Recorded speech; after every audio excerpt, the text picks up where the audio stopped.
Hunt Palmer. Hunt Palmer on 104.5 ESPN Baton Rouge. Holding down the middle of the day. Live from the Mercedes-Benz of Baton Rouge studios. This is Hunt Palmer. Welcome in. I am Hunt Palmer here with you on a Tuesday from the Mercedes-Benz of Baton Rouge studio downtown in the capital city. Casey Gaines, Taylor Sharp back there on the ones and twos. Excited to be with you until 3 o'clock. Hope your Tuesday is getting along nicely. Transfer portal still rolling. We'll start with that here in a second. David Helman is going to jump aboard here in 15 minutes. David's an LSU grad. I worked with him at the Rebel. He actually hired me for my first job ever in media. But he covers the Cowboys and spends some time with Manuel Acho and Shady McCoy and Joy Taylor on Speak. Does a lot for the NFL. So I just want to talk some NFL stuff with Helman here in 15 minutes. Glenn West in his normal spot at 1:30. Talking Tigers. We'll talk some football as well as some basketballs. They're on the hardwood tonight. Give you a preview of that game against North Carolina Central, which isn't all that interesting on its face, but there are a couple things that I want to explore in the second hour with LSU and North Carolina Central. We will do that. Sharif Ishak, Saints and Pels at 2:30. We always finish things up with Take It or Leave It. But we crank things up with the transfer portal here because it is the rumor mill that never stops. And I'm adjusting to it. I think you're adjusting to it as fans of the sport. I don't know if coaches will ever fully adjust to it, but it is interesting. And I'm not going to get into the massive just dog chasing cars. Every rumor that flies by, we're all over it. I can't, you'll never stop if you do that. So I'm out on that. But when things make sense and some dots get connected, it's worth a mention at least. So what do we know about Brian Kelly's first transfer portal class here at LSU? Jarek Bernard-Converse. Know about Mekhi Garner. Know about Greg Brooks, Joe Fouché. These are people with Louisiana ties, whether they played at Louisiana Lafayette or are from the state and went out of the state for college. And that wasn't a coincidence. We know that because Brian Kelly said it. It's not even a rumor. It's what he said. If there are some guys with Louisiana ties, we feel like those are worthwhile efforts to make because you come home, you feel a sense of home, you still feel a sense of pride in your state, you're more likely to buy in and commit to what we're doing here. You didn't out of high school, didn't have the chance. Brian Kelly wasn't here. But you've seen something else, and you have interest in coming back home. Well, that logic applies to a couple of Southeastern Conference players. One is in the transfer portal. One said he was, and then isn't. But we'll bring them both up here. The first is Aaron Anderson. Aaron Anderson entered the transfer portal from Alabama. He was a 4-star wide receiver from Carr. If you look at 247, he was the number 49 player in the country on 247. If you look at their composite, he was the 35th ranked player in the country. So borderline 5-star wide receiver. A little bit undersized, but lightning quick, fast. Kind of announced his presence on the national scene with an ESPN 2 game against John Curtis. What did he do in that game? Well, he ran 3 kicks back for touchdowns against Curtis on TV. When you look back at year 1 of the Brian Kelly era, you say, where'd they have some issues? Kick return game wasn't great. You had no explosive plays in the kickoff return game. You had one explosive play in the punt return game, and it got called back for a penalty. Jack Bech ran a punt back. And you were dropping punts and kickoffs all over the place. Perhaps Aaron Anderson would fill that void. Just a thought. So I think that's someone that LSU will be pursuing. Because if you, again, it's like it's the dogs chasing cars analogy. You chase every single car, you'll never catch one because you'll just keep jumping to the next one. You got to spend your time and resources, which are limited, on guys that make sense. And Aaron Anderson makes some sense here. Is there a ton of room at the front end of this? Aaron Anderson's played 1 year in Tuscaloosa. He could technically come back and play 3 more. there aren't a ton of balls to be caught as a wide receiver on this 2023 LSU team. Kayshon Boutte is back. Malik Neighbors is back. Brian Thomas is back. Chris Hilton is back. Mason Taylor is back. You've got Shelton Sampson coming in. A couple other very highly thought of receivers. So from a playing time standpoint and a production standpoint in year one, would this make a ton of sense for Aaron Anderson? I don't know. If you want to go back there and catch punts and kickoffs, that's awesome. You're going to have to fight to get on the field as a wide receiver. He was hurt early in his Alabama career, never really caught up and got on the field. But you start to look a year past that, Boutte will be gone. Neighbors could be gone. Thomas could be gone. Hilton could be gone. Now all of a sudden it opens up. So, sure, he could earn his way and be the number one receiver on next year's team. I doubt it. But there is a blockade there that clears after a year, but there is a need at kick returner. Aaron Anderson makes a lot of sense there. We'll see if that's the case. He is in the transfer portal. I do expect LSU to make a play on Aaron Anderson. There's another guy who's not in the transfer portal. I'm not on staff at LSU as football coach, so I'm not tampering. Edgerrin Cooper mentioned a few times that he would go in the transfer portal. As of this second, 1:06 p.m. on Tuesday, December the 13th of 2022, he's not in the portal. But there have been rumblings. Edgerrin Cooper was a 4-star recruit out of Covington High School over on the North Shore. In 2020, the COVID year at Texas A&M, he played on special teams in every game. Last year, as a freshman, he was 4th on A&M's team in tackles. After that season was over, he was given the postseason award for the most improved defensive player and the best strength and conditioning program effort from the defensive side of the ball for them. So strength and conditioning award, most improved award, Edgerrin Cooper got it as a freshman. This past season in 2022, at linebacker for A&M, 61 tackles, 8 tackles for loss, and he forced the fumble on Jaden Daniels that flipped that game in College Station. LSU had brought it back and tied the game, had the football, had gotten A&M on a couple 3-and-outs. He thought they had stabilized themselves. He knocks the ball free from Jaden Daniels, scoop and score. A&M's off to the races. Now, Billy Leach over at TexAgs has said to his message board people and his subscribers that, hey, we think everything's good here. We don't think he's going to enter the transfer portal. He also said you never say never on these types of things. So this is one that at this point is not a play, but is something to keep an eye on if you're an LSU fan. LSU is in the market for linebackers, and the reason I want him is twofold.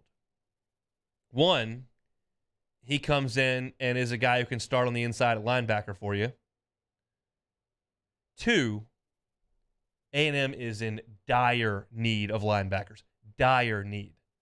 They've been ripped free of all their linebackers. You heard all that discussion when Harold Perkins was making a bunch of plays for LSU. They had a 5-star linebacker commit in Hill, Anthony Hill. He decommits. Looks like he may be headed to Austin.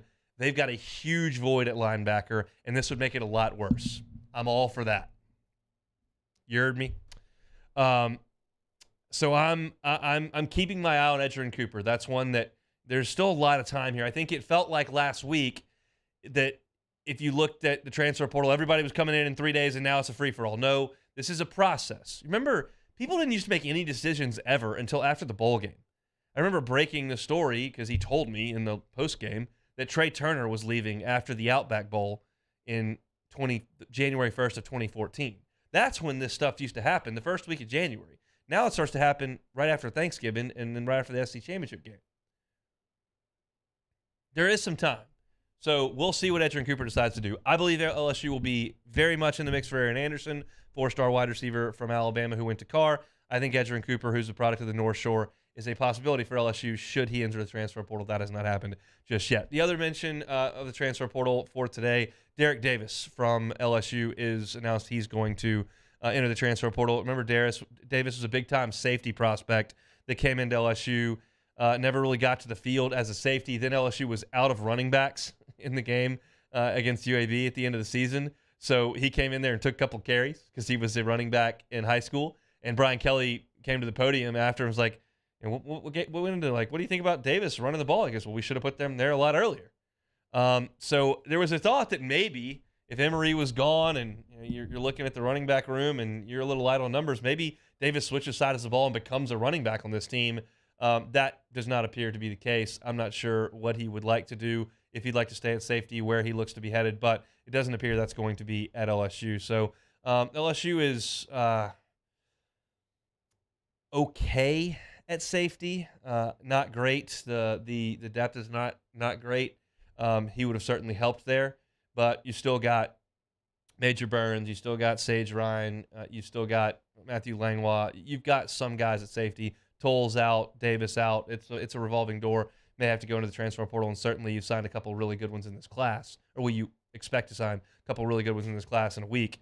But Derek Davis doesn't appear to be part of those plans moving forward, so he will move out into the transfer portal. We'll see where his next stop is. LSU and North Carolina Central tonight. I will give you some sound from Matt McMahon and some things I want to look from LSU tonight at 2 o'clock at 2:15. We will talk about this UNCC team, which is interesting coming into the PMAC tonight. Sharif Ishak with us at 2:30. Glenn West going to be with us in 20 minutes talking about the Tigers. We'll talk a little bit about basketball there as well. But when we come back, I want to touch on some NFL stuff with David Helman, former Reveille editor, and now working with the NFL. So we'll chat with Helman next on 104.5 ESPN Baton Rouge. Hunt Palmer on 104.5 ESPN Baton Rouge. Bayou Ford. Check out that inventory, BayouFord.com. Every single new purchase at Bayou Ford comes with a 1,000,000-mile powertrain warranty. What can you get at Bayou Ford? I'll tell you. Go to BayouFord.com. The entire inventory is right there. Whether you're in the market for a Mustang, Explorer, Expedition, maybe you're the F-150, F-250, maybe Bronco. Broncos are hot right now. Bayou Ford's got them. Check out the inventory, BayouFord.com, and if they don't have what you want, don't settle. Do not settle. Let them customize a vehicle for you. They go, well, where's Bayou Ford? That's not that close to my house. That's okay. You got a computer? 75% of the customers at Bayou Ford customize their vehicle, and 50% never set foot on the lot. They'll deliver the car to you right when it shows up. Let Ben Gagne and my guys down there at Bayou Ford help you get into a new car. They've also got a great buyback program. If you want to sell your current vehicle back to them, they'd love to buy it from you, get you in a custom vehicle that you love. Bayou Ford, BayouFord.com is the website. Bayou Ford, where they're going to do right by you. Our listeners fire off their opinions on the JimsFirearms.net hotline at 499-1045. Keep listening for your next chance to shoot us your thoughts with the JimsFirearms.net hotline on 104.5 ESPN Baton Rouge. It's no secret. The best oysters in Baton Rouge are at Jolie Pearl Oyster Bar. Enjoy mouth-watering South Louisiana flavor and oysters from all over the country. Don't forget our nightly drink specials.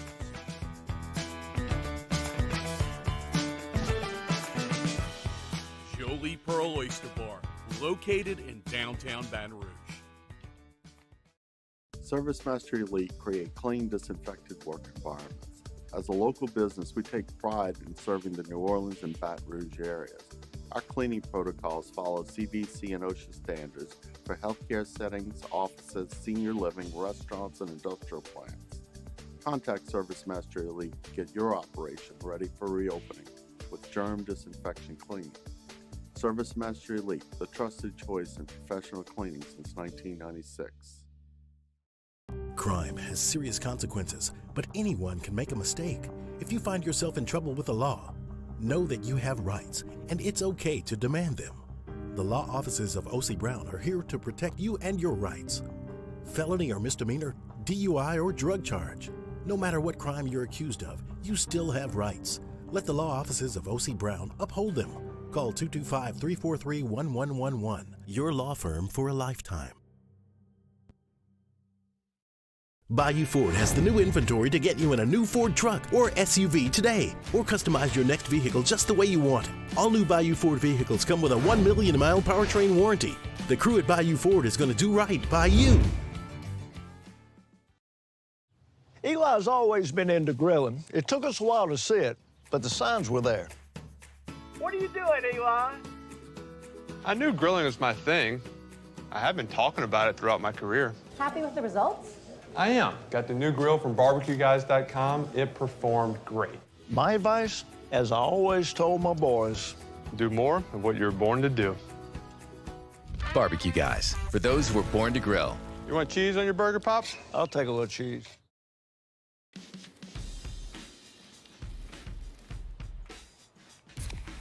Light beer shouldn't taste like water. Miller Lite has more taste and only 96 calories. It's Miller time. There it is, the extra mile. On the border of expected and extraordinary. For those willing to go further. Like vans customized for work or play. With safety and tech to keep you connected. Supported by a 5-star sales, service, and finance team. And backed by the 1-star you know. So go the extra mile. It's never crowded because so few have what it takes to. Matt Moscona inviting you to join us for Tuesday's AFR, presented by Insurance Network of Louisiana. Now in his 7th college football season, Lindsey Scott Jr. joins us, and we'll preview Pels at Jazz, 3 to 6, 104.5 ESPN Baton Rouge.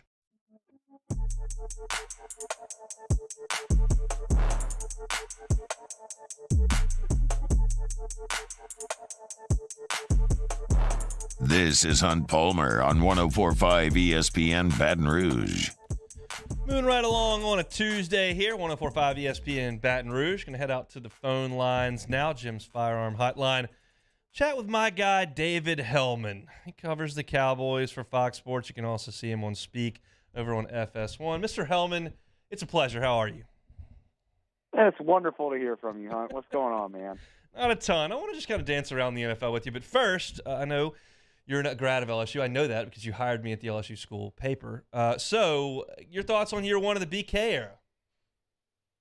era? Predominantly, I'm on the radio in Baton Rouge. I have to promise everyone I'll never go back to College Station because I was there in 18, and then I was like, oh, yeah, I'm going back to get revenge this year, and it went arguably worse. Like, I think I'd rather lose a thriller than get my ass kicked. So, yeah, pretty brutal. But other than that, I mean, how could you not be happy with what you saw? I mean, beat Bama, beat Ole Miss, beat all the big primary rivals, got to the SEC championship game. I never genuinely expected to win it, so I wasn't super disappointed by the result. Yeah, man, I thought it was a great first step. I'm really excited to see where he goes from here. I certainly hope things are moving on up. It was a lot of fun for most of the year, that College Station game notwithstanding. Let's stay. Brutal. Yeah, let's stay on home soil before we get to a couple other teams around the NFL. Your thoughts on the state of the Saints organization right now? Everybody knew there was going to be a transition when Breeze moved out and then when Peyton moved out. They kind of tried to keep things on level playing field, kind of maintaining everybody and signing Jameis back. It has not gone very well. Your thoughts on where things go from here? I just can't believe that the Saints doubled down on the roster that they have right now as if this was a team that was like one or two players away from a championship. And, like, that makes sense when you're trying to prolong the championship window for a guy like Drew Brees. But as soon as you know you don't have him, I just don't know how smart it is to give up a first-round pick. And look, Chris Olave is a wonderful player, and maybe Trevor Penning will be at some point too. But I still just don't see the logic there when you don't look like a contender on paper. The Saints are literally last place in the worst division in football. And it almost makes me wonder, maybe I'm giving them too much credit, and I probably am, because in my experience, NFL front offices are never as smart as they think they are. But it just makes me wonder, like, do they think they're going to get a good draft pick in exchange for letting Sean Payton go somewhere else, and maybe you can kind of recoup that? But until then, it's brutal to know how bad they are, and obviously they're going to be sending a top 5 pick to, or at least a top 10 pick to, one of the best teams in the league. I mean, the fact that Philadelphia could win a Super Bowl and then turn around and pick in the top 10 is just not fair. So thanks for that, Saints. Yeah, that's kind of the thought around here, is that he's got to go coach somewhere else. People are pulling against San Diego. They're looking elsewhere, looking at maybe Arizona, but after the injury last night, we'll see. The thought is they gotta get a draft pick from somewhere, but it's certainly not for sure. You mentioned the Eagles there. I think it may have taken some people a little time to buy into this thing with Jalen Hurts because it doesn't look the way that Super Bowl contenders, and winners have looked in the past. But I've got a hard time looking past it now. Yeah, they're so versatile, and I think like people get hung up on the idea that you have to be able people don't take you seriously as a good quarterback unless you can do it all on your own, which I think is just such a logical fallacy. Like, obviously, Patrick Mahomes is a better quarterback than Jalen Hurts, but the Eagles did what they did for a reason. They've got a second-round pick on a tiny contract, and they used the savings to surround him with talent. So, yeah, like, Jalen Hurts, on a talent standpoint, or in his ability to do everything on his own, isn't a top-5 quarterback in the league, but when he's got A.J. Brown, Devontae Smith, the best line in football, Miles Sanders, like the list goes on and on. It's not a knock on his ability that he's got all those guys helping him. And then on top of that, he's making the plays he needs to make, and he's taking care of the football better than anyone in the league right now. Like, he's only turned the ball over like 4 times on the year. So you don't have to take him seriously if you don't want to, but I think they're the most complete team in the league. I think they've shown the most amount of ways that they can beat you. I mean, they can run for 400 yards in a game. Jalen Hurts threw for 400 in a game a couple weeks ago. I think they're for real. Obviously, it's the NFL, so you can never completely predict anything. But I think they're the most complete team in the league right now. Chatting with David Helman. Fox Sports covers the Cowboys. You can also see him on Speak over on FS1. Taylor Sharp, my video producer here, big Cowboys fan. No confidence in Dak when the calendar turns to January. Make him feel better. I mean, ironically, that's curious to me because, like, Dak's reputation doesn't ever suggest that he's the reason why they're not delivering in these big moments. Other than that, the quarterback always takes the blame when you lose these games. I mean, I would argue it's been the Cowboys' offensive line and their discipline issues, i.e. penalties, in recent years. Now, the reason that's ironic is because Dak is turning the ball over at an alarming rate right now. There's no way around that. I mean, he's got 9 picks in 8 games this year. That is up significantly from his usual rate. Like, his career high, I believe, is 13 games in a 16-game season. So he's on pace to beat that despite missing 5 games this year. So that needs to get cleaned up. I think I have a reputation as a little bit of a Dak apologist. I think he's a lot better than most people do. Some of that is on him, but I also think his supporting cast isn't as good as it has been. Obviously, you don't trade Amari Cooper away and get better on offense.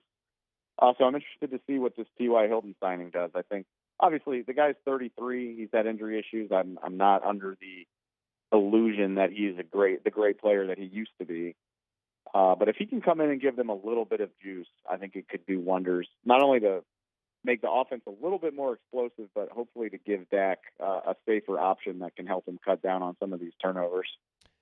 I'm always curious when people are outside this little bubble that we live in all the time, and you're outside of that. You talk about the NFL on a national level these days. What do people on Speak or people that you talk to or people in the industry say about Joe Burrow right now? Because it appears to me, seeing the little that I see, that he's starting to ascend to the highest level in terms of the way that he's talked about. You know, it's funny. I think that's a great way to frame it because I've been in LA since late August doing this show.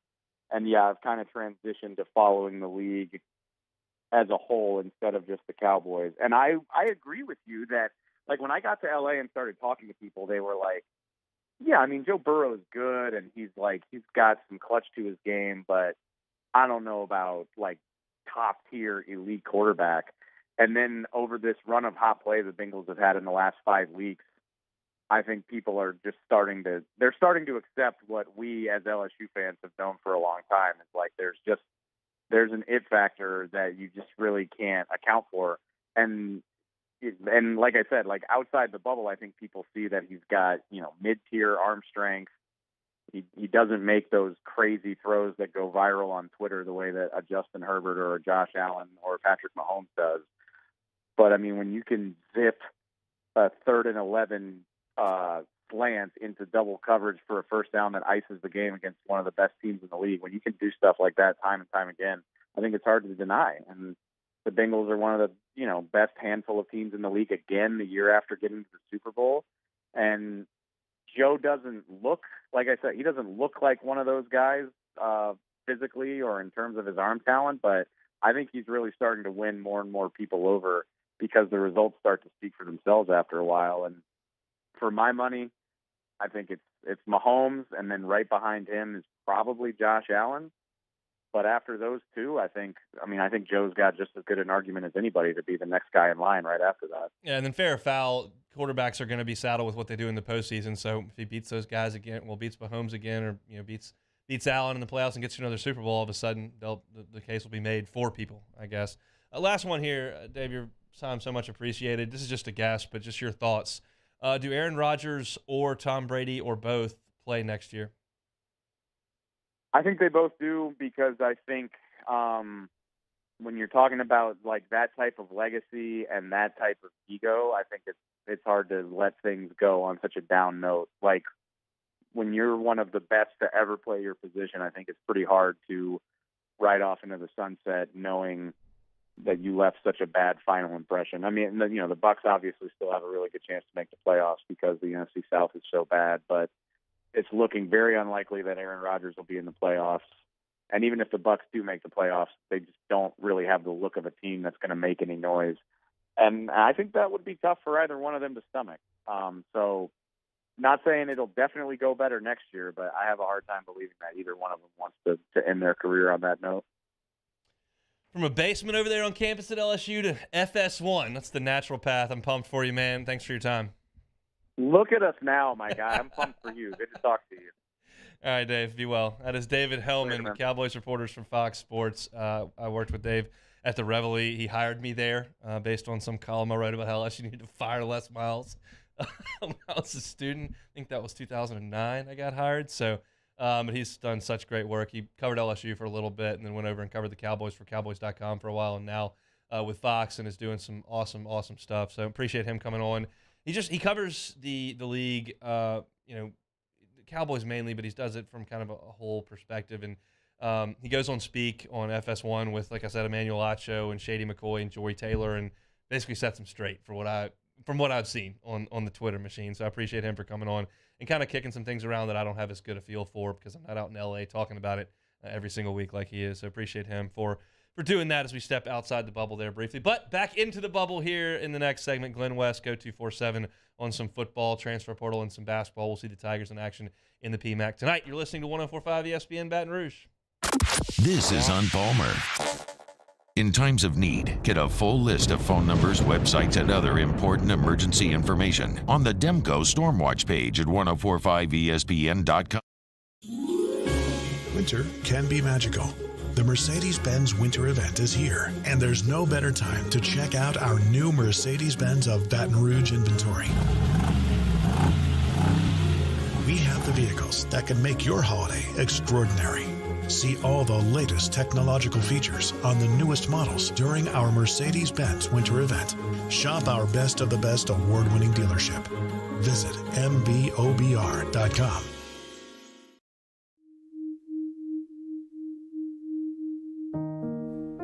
Nearly half of children in foster care drop out of school.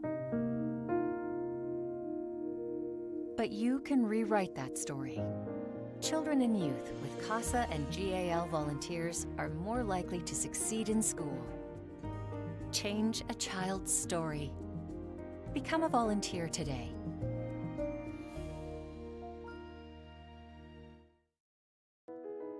I've been doing business with Luba for 25 years. They're dependable, trustworthy. It's just the attention to detail with our clients. Our folks have years and years of experience. They're highly trained professionals, but many companies have that asset. What I'd like to think makes Luba a bit different is that we use those talents in a way that truly is dedicated to serving the needs of the folks who depend on us. Time doesn't stop, and the world keeps spinning. Community, culture, and communications, the powerful circle that connects us together. We're creating the next evolution, a network built for every possibility, moving faster than ever before. streaming us forward into the future. And the revolution is closer than you think. RTC, ETEL, and Vision are now Rev. New name, same company.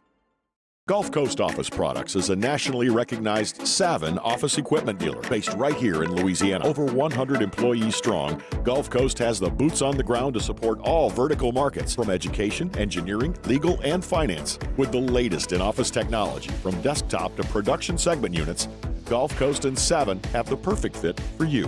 Call 225-756-2644. That's 756-2644 for Gulf Coast Office Products.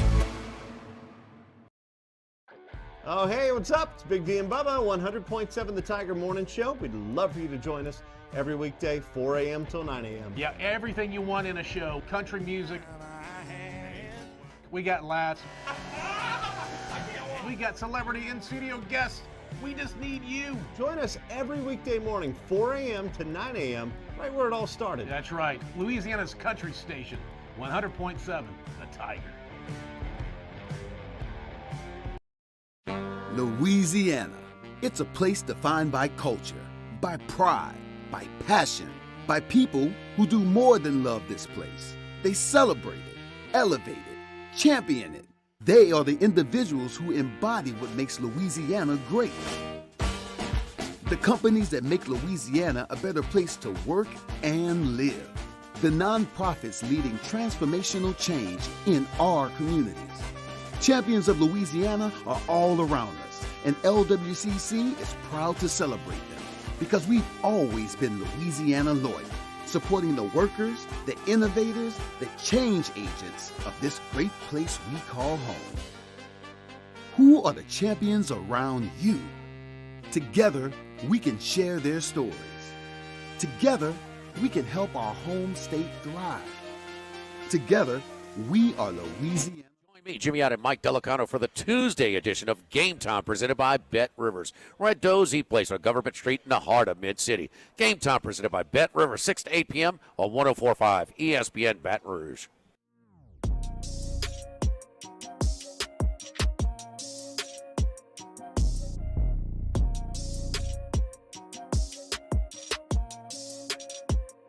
You're listening to Hunt Palmer on 104.5 ESPN Baton Rouge. Moving right along here on a Tuesday. Appreciate David Helman for stopping by. One LSU Reveille alum out the door. One more right back in it. We got to the Jim's Firearms Hotline. Glenn West of Go247 joins us. Glenn, how are you? I'm doing great, Hunt. How are you? Doing well. Just saw the news I think we did this last week too, across the wire. Marcus Dumerville, LSU offensive lineman reserve, is entering the transfer portal, has a couple of years of eligibility left, never quite cracked that rotation. I went through the entire offensive line last week on one of the shows, and the numbers there are finally where you want them to be if you're LSU, right around 15. So not a huge loss, and certainly not one unexpected, but all the depth you want at the offensive line is a good thing. Yeah, no, I agree, and I think there's probably going to be some attrition with the O-line. I think that's to be expected. We also saw Cam Wire enter the portal a few days ago, so that's another veteran offensive lineman that you're losing. But at the same time, you're also bringing in probably one of the top O-line freshman classes in the country with Zalance Hurd and DJ Chester and Tyree Adams and Paul Mubenga. So they're loading up and they're getting younger. And I think that's probably where you're really going to get to see Brad Davis and his development flourish, because the one thing they have right now is continuity with starters. You know, I would be very surprised if LSU doesn't return its starting lineup next year or close to its starting lineup next year. And you want to have some really young guys that are developing behind them. So I think LSU's in a really good spot right now with that line. Yeah, I think based on what Brad Davis inherited, and then with the time of year when he came in last year and what he's dealt with for 2 years, he's probably got some good nights of sleep ahead of him here. I would think for as much as football coaches can sleep, because he's got a lot of bodies and a lot of talent over there on the offensive front. What do you expect? I know we briefly touched on this last week, but I'm curious because it's probably the most intriguing storyline with the bowl game, as intriguing storylines start to go by the wayside in terms of bowl games. What do you think the quarterback situation is for this bowl game? Yeah, I think all eyes are just still waiting to see what Jade Daniels decides. We talked about it before, but I think there's some real, decisions to be made there. I'm not sure where he's leaning at this point. I think if you would talk to anybody in the media, even just 2 or 3 weeks ago, they all would have said that he's coming back for sure, and that LSU's going to run it back with pretty much the same offense. And but I don't know how much has changed in the last week or so. And as soon as you finish up the season and NFL teams get a chance to really dive into the scouting on Daniels and they see the elite athletic ability that he has, I mean, that's enticing stuff. And so if he ultimately decides to leave, I think you're left with a Nussmeier-Howard duo that I think was kind of the anticipated, structure of how this was going to be laid out eventually. So, I think it's just really just waiting to see what Jaden decides and moving on from there. But I think everything will kind of fall into place after that. Is there a player or two that is in the transfer portal that you think LSU will very, very strongly pursue and may end up in Baton Rouge? Yeah, there's a couple. So we've talked about offensive line, but defensive line has been an area that they've really focused on in terms of dishing out some portal offers. I think that's a position group you could see LSU add a veteran voice. We just saw a guy like Aaron Anderson, who was a really highly regarded prospect last year in the cycle, go to Alabama, and now he's back in the portal. He's a really speedy receiver and a guy who I think could certainly help LSU out in the return game. So, and he's a Louisiana guy, so I think that's kind of where you're looking at in terms of just the guys that I think LSU will be pursuing. A lot of in-state talent that's in the portal that's out there and that's available right now. So certainly a lot of names that I think you should be, kind of keeping an eye on. But Anderson is one. I would say, Jalen Lee is a defensive tackle from Florida. He's an intriguing name as well. They've got a couple of guys out there that I think they're going to really pursue. Let's change gears over to basketball here. Tigers got a nice win on Saturday. It was very, very ugly to start, and then KJ Williams took over, and they made enough plays late to win it. Your biggest takeaway from the win over Wake? Yeah, just it was really impressive to see that LSU can withstand that kind of adversity and still be able to survive. I think that was probably the biggest takeaway I had was, okay, what would this team look like if they got down big against a really solid opponent? Would they kind of crumble in most games, or would they be able to show some fight and get back into it and maybe claw their way to a win? And I think that's what we saw Saturday. It was a really amazing performance from KJ Williams with his 35-point effort, 7 of 9 from 3. You can't really rely on that, I think, every game moving forward, but LSU's just, I think they found some confidence with that performance. I think this was a team that was looking for its identity. They're still kind of searching for it offensively, but if they can put things together, I think they can be a little bit better than maybe people thought come SEC play, and I think confidence and momentum has a lot to do with that. Cam Hayes is a guy I'm going to talk about in the second hour when I go through this game tonight, but he's garnered some more minutes of late than he did early in the season. What have you seen from him? Yeah, he's great. I mean, I think he's probably number 3, number 2 maybe of the guys you want to run the offense through. I think coming off the bench, he is definitely the offensive initiator off the bench for LSU, guy that can go get his own bucket, but he can create for others too. I think he's had a really nice couple weeks here where he's been able to put the ball in the basket and be kind of a consistent scoring threat. And really what's led LSU to some of their wins recently has been that bench. I mean, Derek Fountain got his first start, over the weekend, but he was pretty much a bench player that was making a huge impact, coming off the bench as well. So, this is a team that I don't know that you have a ton of stars, but they have a lot of really good players, and they're going to get a lot of really good minutes from all of their guys that they see in the rotation. And so you've got to just be able to hash out the right combinations. But I think Cam Hayes is definitely a guy that's going to see his roles continue to grow. Anything specific you're looking for tonight as they play in the PMAC at 6 o'clock? Yeah, I mean, I'd like to see them continue to move the ball well. I mean, look, they finally found a game plan where their ball movement was pretty on spot the last 25 minutes of the game. You just want to see it for 40 minutes. I mean, that's the one thing we haven't seen yet from this team is putting together a complete game. where they control offensive, defensively. And, their defense has oftentimes led them to offense in the last couple weeks. And so if they can continue to make that a trend, put it together for 40 minutes, that's kind of the main area that I'm looking for. It's just some consistency over 40 minutes. How do you think Matt McMahon feels about where his team is right now? You talk to him a couple times a week. Yeah, I think they're continuing to grow. I mean, I think, we talked to him yesterday, actually, and he was really proud of his guys, proud of his group for showing the fight that they did. But there's also an acknowledgement there that, there's a lot of ways that they can continue to grow. They've been a pretty, turnover-heavy team prior to this last game. You don't want to just look at one game and say that they've fixed those issues. So I think that's going to be a continuing revolving door that they try to fix. They've been pretty solid at defending the three this year. They're top 20 or top 25 at defending the three on the perimeter. But at the same time, they've given up a ton of offensive rebounds as a whole this season. So, there's still some size issues that I have questions for and kind of how that looks come SEC play. But if they can continue to get out in transition, really be kind of a defense-first kind of group, I think that they can really exceed some of their expectations. Tigers tonight against North Carolina Central in the PMAC at 6 o'clock. Adam Miller kind of pleaded with the fans after that win, hey, come out and support us like you do the football team. So we'll see what they can get, what kind of environment you expect tonight. I'm thinking with some iffy weather at 6 o'clock against a team that most people haven't heard of, it won't be exactly slammed in there.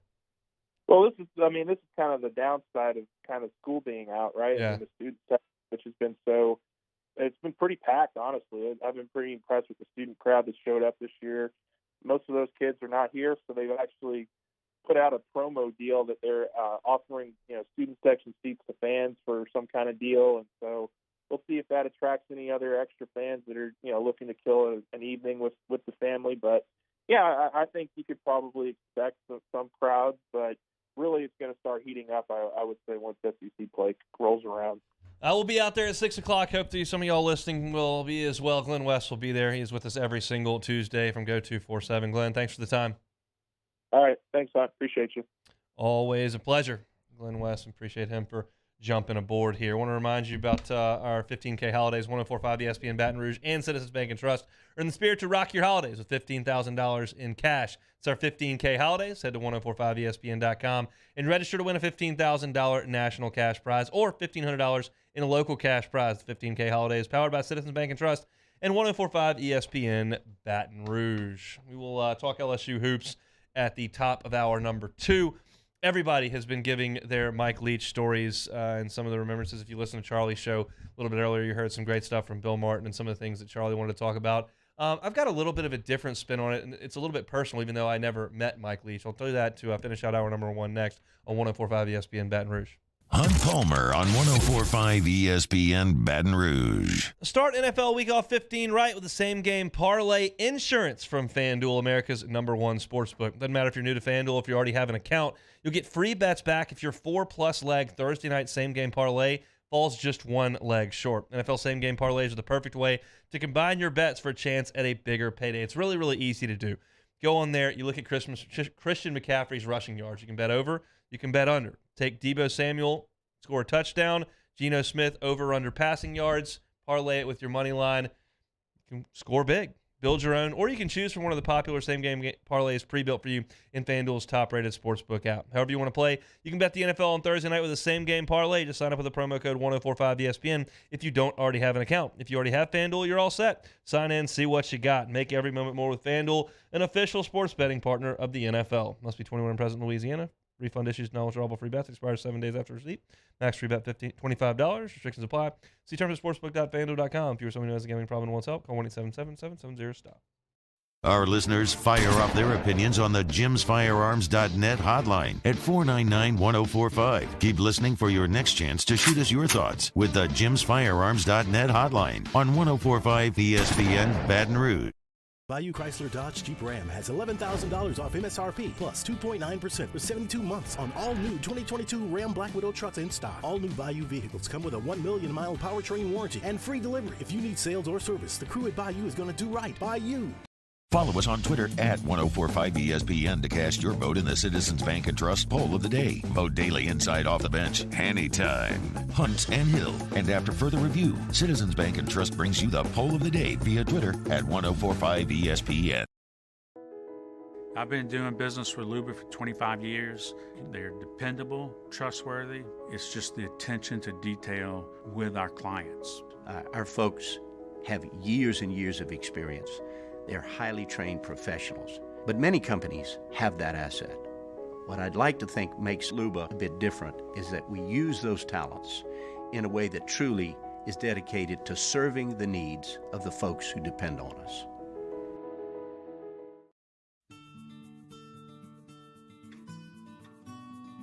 This is a house call. This is a follow-up appointment. This is a diabetes checkup. This isn't just more convenient care, it's more advanced care. This is innovating healthcare at Louisiana's #1 hospital, Ochsner. ServiceMaster Elite create clean, disinfected work environments. As a local business, we take pride in serving the New Orleans and Baton Rouge areas. Our cleaning protocols follow CDC and OSHA standards for healthcare settings, offices, senior living, restaurants, and industrial plants. Contact ServiceMaster Elite to get your operation ready for reopening with germ disinfection cleaning. ServiceMaster Elite, the trusted choice in professional cleaning since 1996. There it is, the extra mile, on the border of expected and extraordinary, for those willing to go further, like vans customized for work or play, with safety and tech to keep you connected, supported by a 5-star sales, service, and finance team, and backed by the 1-star you know. So go the extra mile. It's never crowded, because so few have what it takes to go there. Mercedes-Benz Vans. It's no secret. The best oysters in Baton Rouge are at Jolie Pearl Oyster Bar. Enjoy mouth-watering South Louisiana flavor and oysters from all over the country. And don't forget our nightly drink specials.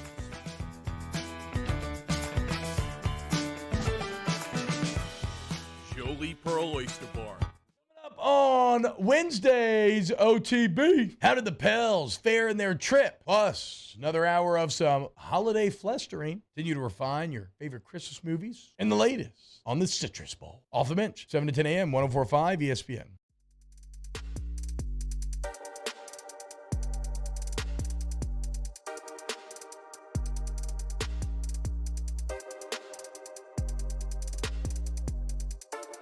This is Hunt Palmer on 104.5 ESPN Baton Rouge.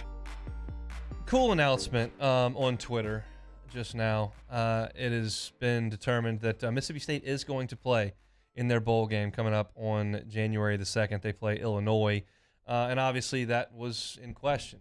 Unfortunately, Mike Leach passed away yesterday. That we're all familiar with that now, and obviously that's a question that it's got to be asked. Like, hey, are you going to play in this game? And if they decided they didn't want to play, certainly no one would fault them for that. Virginia had that tragedy up in Charlottesville last month, and they decided that they weren't going to play the last 2 seasons. And certainly that's understandable. But I think it's great that the Mississippi State players want to prepare, want to rally behind their coach. They want to play for Will Arnett and Coach Leach, and they want to go play in the bowl game. I think that's really, really cool.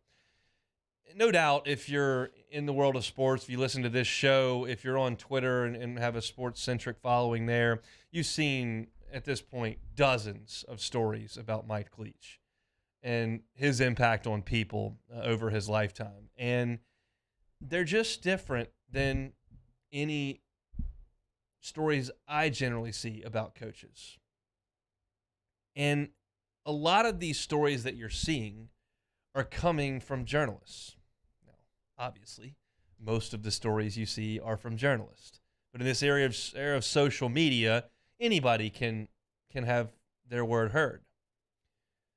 But it struck me in reading the stories from these journalists why they were so fond of him. I spent half my college life around journalists. I've spent the last 11 years professionally, a lot of the time around journalists. Most of them are just naturally curious. They want to learn. They want to find something out. They want to find the story. They want to ask questions. Most football coaches or basketball coaches or baseball coaches want to watch tape. They want to recruit. They want to go win. And Mike Leach wanted to win. Don't coach that long and have that kind of success if you don't. But he had that innate curiosity that most journalists do. If you read Ross Dellinger's tweets from today, he talked about he was driving through Starkville. You know, Ross is from Mississippi. And he texted Mike Leach to get a drink because he was with his wife. And his wife, as most of you know, works as a journalist covering politics. And Leach is very interested in politics. So they sat down and had a bunch of drinks and just discussed anything but football. And you hear him talking about walking to work and talking about whatever it may be that's interesting. You heard T-Bob this morning hearing stories of, you know, ancient war tactics. And that I think endeared him to the people who tell the stories that most of us read. And when I read those personally, I'm now in this field. I got in it briefly, covered some games, then I went and did some oil and gas. I went and did insurance and found my way back to this because it's what I love to do is watch sports and talk about it. I also think I'm a little bit better at this than I was selling insurance or going to courthouses and looking up records from the 1800s. It's the way I'm wired. But I'm not as curious as most journalists. I don't care about United States foreign policy. I don't care about ancient war tactics. I don't care about UFOs or whether or not there's life outside of planet Earth. Those are all things that Mike Leach was interested in and wanted to learn about. I don't care about any of that stuff. I'd much rather watch the Memphis Ole Miss Tuesday night game at Swayze. It allows me to provide some information that most people don't have, that most people don't care to go look up.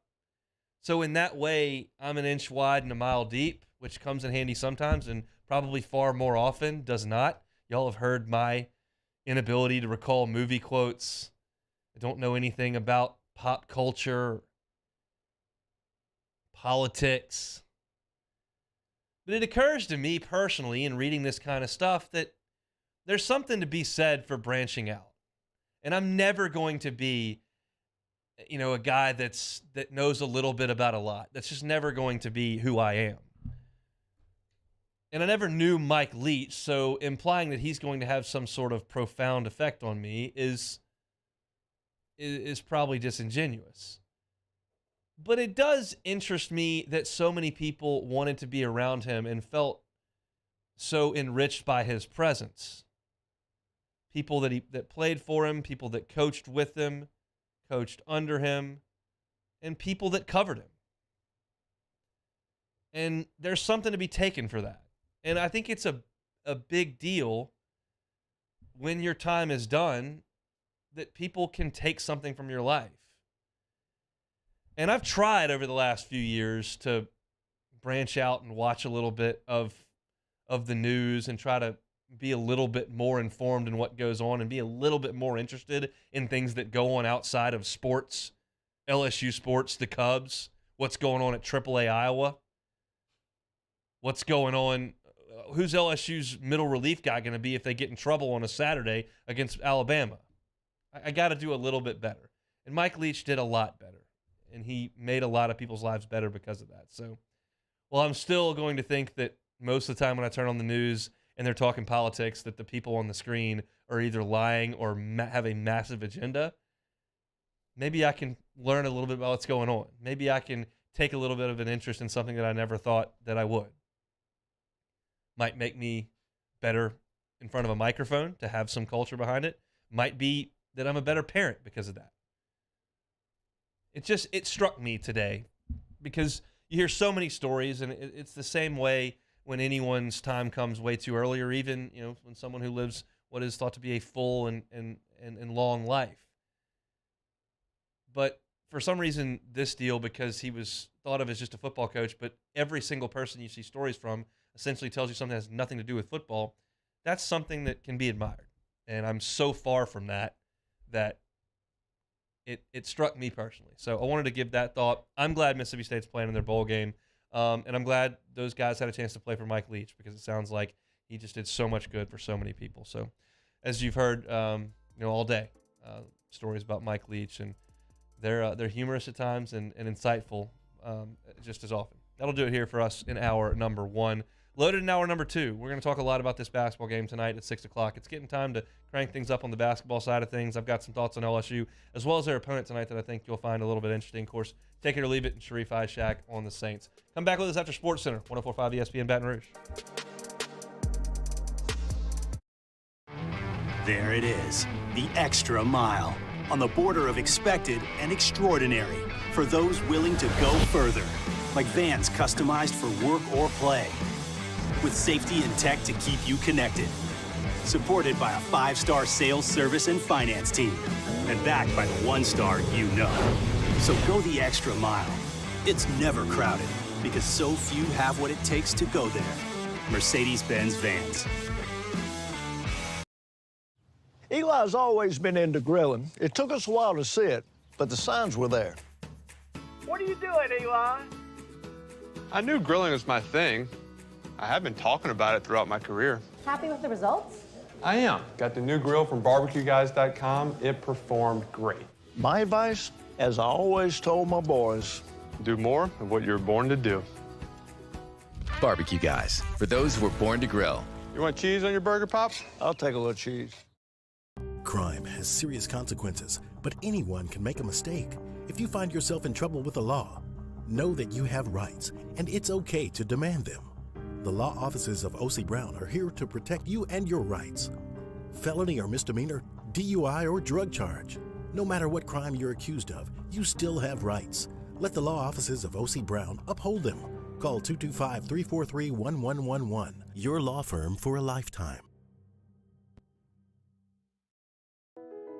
I've been doing business with Luba for 25 years. They're dependable, trustworthy. It's just the attention to detail with our clients. Our folks have years and years of experience. They're highly trained professionals, but many companies have that asset. What I'd like to think makes Luba a bit different is that we use those talents in a way that truly is dedicated to serving the needs of the folks who depend on us. Time doesn't stop, and the world keeps spinning. Community, culture, and communications, the powerful circle that connects us together. We're creating the next evolution, a network built for every possibility, moving faster than ever before, streaming us forward into the future. And the revolution is closer than you think. RTC, ETEL, and Vision are now Rev. New name, same company. Gulf Coast Office Products is a nationally recognized Savin office equipment dealer based right here in Louisiana. Over 100 employees strong, Gulf Coast has the boots on the ground to support all vertical markets, from education, engineering, legal, and finance. With the latest in office technology, from desktop to production segment units, Gulf Coast and Savin have the perfect fit for you. Call 225-756-2644. That's 756-2644 for Gulf Coast Office Products. Oh, hey, what's up? It's Big D and Bubba, 100.7 The Tiger Morning Show. We'd love for you to join us every weekday, 4 a.m. till 9 a.m. Yeah, everything you want in a show. Country music. We got laughs. We got celebrity in-studio guests. We just need you. Join us every weekday morning, 4 a.m. to 9 a.m., right where it all started. That's right. Louisiana's country station, 100.7 The Tiger.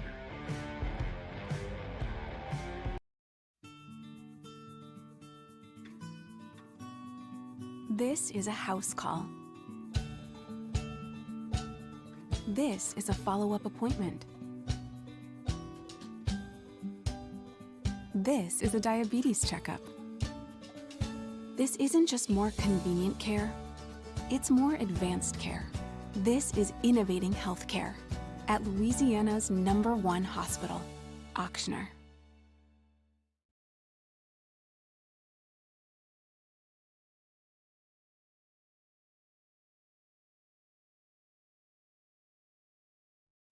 Is Sports Center. I'm Christine Lindsay. Breaking news. Tests have confirmed Cardinals quarterback Kyler Murray suffered a season-ending torn ACL last night. According to ESPN's Adam Schefter, Colt McCoy likely Arizona's starter the rest of the season. Sad news from college football. Mississippi State coach Mike Leach died last night from complications related to a heart condition at the age of 61. His coaching tree includes Lincoln Riley, Sonny Dykes, and Cliff Kingsbury. Leach helped revolutionize the sport with the air raid offense. College football will certainly miss his uniqueness, notes Marty McGee co-host Ryan McGee. What I love about college football is the uniqueness of it, and no one, to me, was a better example of that than Mike Leach. Everybody in that Mike Leach, Hal Mummy, air raid tree, they're all kind of goofy. You know, they all kind of do things their own way. And so to me, Mike Leach was kind of the ultimate example of that. You didn't have to agree with him, but no one didn't enjoy talking to him or debating with him. Everyone enjoyed talking football with him. Ryan McGee on Keyshawn, J. Will, and Max. World Cup semis, Argentina leads Croatia 2-0 at halftime. Think O'Reilly Auto Parts for all of your car care needs. We're close, convenient, and known for our guaranteed everyday low prices and excellent customer service from professional parts people you can trust. Stop by your local O'Reilly Auto Parts today. O'Reilly Auto Parts. Better parts, better prices every day. Now, Hunt Palmer on 104.5 ESPN Baton Rouge. Holding down the middle of the day. Live from the Mercedes-Benz of Baton Rouge studios. This is Hunt Palmer. Hour 2 here on a Tuesday. Reminder, if you follow me on Twitter, it'll be a reminder. If you don't follow me on Twitter, then you'll just be learning this. I always do sports trivia on Tuesdays at Pluckers. That is usually at 8:30. We have a lot of fun. Play some live action trivia, watch some sports on TV, cold drinks, great food. Not tonight. Tonight, the Plucker staff has their staff party. So the restaurant is closed over there on Nicholson. So I'm going to go take Myers Man to his first basketball game. Not the one you're thinking of, actually. Actually, his first basketball game is going to be BRCC, the Bears, hosting Bossier Parish Community College. The Cavaliers over there at 4 o'clock. Cavaliers head coach, Bossier Parish Community College, my high school point guard, John Anthony Anglin. So I'm going to head over to BRCC and watch that one with the Myers Man briefly when his mom gets off work and drop him off. Then I'm going to head to the PMAC. So historic day for the Myers Man. His first basketball game be over there at Baton Rouge Community College at 4 o'clock against Bipsy. But I will be at the PMAC tonight, and I'm looking forward to it. It's been a fun football season. They still got a game to go. The transfer portal is massive. Recruiting right now is massive.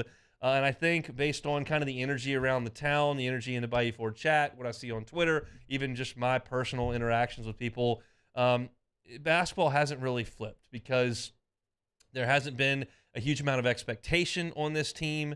There hasn't been a lot to cling to in the non-conference when you're playing some teams that no one's ever heard of, and you're not on TV, and you got to go find it to stream it on ESPN Plus, and then they go play in a tournament, and it's in a high school gym, and you got to pay $30 for that. And I just don't think that this town has embraced this basketball season quite yet. Maybe I'm wrong. Maybe there are plenty of you that have. I just don't think that that's necessarily what I've experienced to this point. And tonight's not going to move the needle a ton either. North Carolina Central is not a team that a lot of people care too much to watch. I will talk about them in the next segment. What I want to do now is just talk a little bit about this LSU team and where they are. That was a nice win against Wake on Saturday. You include the circumstances. You tell me that they're going to be down by 20 points in the first half. They're also going to be down 11 points in the second half, and Adam Miller can't throw it in the ocean. That's a problem. But they found a way to get it done. And it was basically on the backs of two guys. One guy more so, and we'll talk about KJ Williams in a second. But Cam Hayes has kind of made a push in this rotation. at North Carolina State, and I've talked about this, as a sophomore, he played in all 32 games. He only started 13 of them, but he played in every game for NC State. He averaged 20 minutes per game, so he's playing half the game. He took almost 8 shots per game. And he was a 40% two-point shooter and a 25% three-point shooter. Plus, he had a turnover and a half per game. He was getting shots up. He was handling the ball when he was out there, but it wasn't necessarily very effective. And when LSU brought him in, I said, look, this guy is a high-volume guy. He has definitely played minutes. I'm appreciative that they've been able to brought him in based on what I thought this roster would look like. To get a guy that started games over 2 years in the ACC, yeah, go ahead and bring him in while we try to lay the foundation for this thing and see what the NCAA's got looming for us. But I didn't have very high expectations. And not to say that I think Cam Hayes is about to go average 18 a night in the SEC. I don't think that's going to be the case.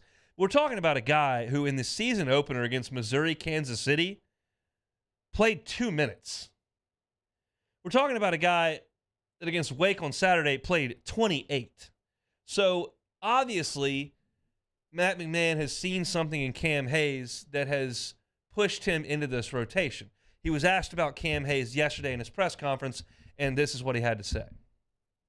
Well, I'm really proud of him. I think he's worked extremely hard. I think it's a great lesson for everyone on the team. Coming out of the fall preseason and so forth, he was further down in the rotation. Didn't get down, continued to work hard. I think he's really practiced well. Started to see a lot of improvement in practice, not just on the offensive end of the floor, but especially on the defensive end. And I think he has really made a commitment to improving shot selection and limiting his turnovers, and is playing at a high level. He's been our most efficient guard by the numbers. And you look at his performance on Saturday. Not only the scoring, but 6 assists, 0 turnovers in an area we've really been searching for, rebounding at the guard position. He gets 5 rebounds for us there. So excited about what he's brought to the team. And everybody will jump to KJ's 35. And without those 35, LSU doesn't win the game. But by the same token, if Cam Hayes doesn't come in, goes 6 assists, no turnovers, and grab 5 rebounds for a team that gets its tail whipped on the boards in terms of who they're playing against, you don't win either. You need everything when you win by 2. And LSU needed Cam Hayes to come out there and do that. Now, this is a guy who, prior to that game on Saturday, you're talking about 8 assists, 10 turnovers. It flips a little bit when you have a 6-0 game. But the more he plays, maybe the more he improves in terms of his ball handling. And what Matt McMahon said there, you could very easily sweep off as a cliche. Yeah, he's improved his ball handling, shot selection. Those are buzzwords, but it's true. I just gave you the stats. He was a very, very poor shooter in terms of efficiency at North Carolina State. You look at him now this year, he's 8 of 18 from 3. He's putting up about 2 a game. That's fine. And he's making 44% of them. I realize he had the big game early where he threw in 3. It's baby steps. Again, I'm not suggesting that Cam Hayes is going to come and be a first-team All-League guard. He's not. But this team needs something on offense because they are right now all Adam Miller and KJ Williams and almost nothing else. And if Cam Hayes and Derek Fountain are the 2 guys that can come in that you weren't expecting and can give you a little spark, I'm all for that. So Cam Hayes is the first guy that I want to talk about. We'll see. He's probably going to be a bench guy because Juice Hill and Adam Miller are going to be your starting backcourt. They like Justice Williams. Trey Hannibal's going to play a lot. Maybe they start Hayes, but I think more often than not he's going to come off the bench. And then you see Imwani, Jalen Reed, some of the guys outside of KJ Williams. I think Hayes is going to be a bench guy, but we'll see. I'd like to see some more good stuff from him in the game tonight. The other guy that gave him all you needed on Saturday was KJ Williams. And look, this is a guy who has really stepped up since what I would call an almost non-existent first week. I was looking for KJ to come in and be the dude conference player of the year. I don't care if it was a smaller conference. He's 6'10", 220 pounds. He can shoot. He's scored a ton of points. He can make free throws. He's played a lot of college basketball. He's played in tournament games. That's a guy you're going to need to lean on. And they didn't get him the ball very much in the first week of the season. Well, that just started to turn around a little bit, and all of a sudden you look up and he's averaging 18.7 a game. Helps when you go over 30 a couple times. But he's really taken some strides, and the biggest has been shooting the basketball. And so, look, obviously Matt McMahon's been along with KJ Williams for a very, very long time, and he was asked about him yesterday. Well, I think you see how efficiently he's shooting the ball from three now. I think 50% on the year coming off Saturday's game. But Wake Forest had great size at the center position, a couple 7-footers. We thought we could use KJ's perimeter shooting and passing ability to space the floor better. And he delivered on that, going 7 of 9 from behind the arc. I think you've seen all season long pretty consistent scoring around the basket. And, just his skill level, he's a willing passer. Made a nice play on the assist to Cam Hayes to finally get us all back square there at 47 after the long comeback to get back in the game. So I think just the versatility, the ability to score inside and out, the ability to be a good passer and his unselfishness. And the thing, that won't show up in the box score, but I thought was a really important step forward for our team.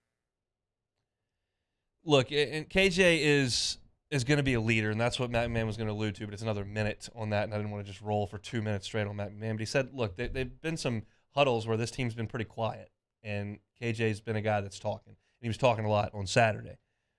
He's going to have to be a matchup problem for LSU if they're going to win conference games. And right now, he is a matchup problem for a lot of teams. As Matt McMahon mentioned, he's 17 of 34 from three. That's 50% on the year. And it's not a fluke. For the season, 2 years ago, he shot 41% from three. That's really good. Last year, a little bit of a step down at 33%. But he's always been a 60+% field goal shooter. He's always been a skilled player. And LSU's going to need him to keep big guys honest with his ability to shoot the jump shot. There are some guys in this league that can cause LSU some real problems around the rim. Colin Castleton at Florida. Big 6'10", fifth-year guy who's given LSU real issues in the past. Oscar Tshiebwe at Kentucky, National Player of the Year. Tolu Smith is back at Mississippi State. He's 7 feet tall, plays around the rim, blocks a lot of shots. Johnny Brown is 6'10" at Auburn, who's been a real nice piece for them. I could keep going. There are really good bigs in this league.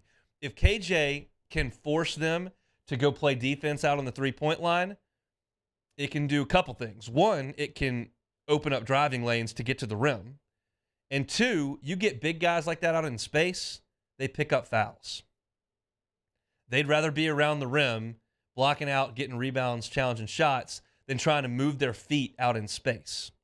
So I'm not here to tell you that Castleton's definitely guarding KJ. At this point, you might throw Castleton in there and tell him, hey, you're guarding Jalen Reed. He never shoots, so you guard him and then help off him and block shots. Maybe, I can't do the X's and O's for 18 conference games right here, but I can tell you, if you're big and KJ Williams is shooting 50% from three, somebody's got to go out there and guard him.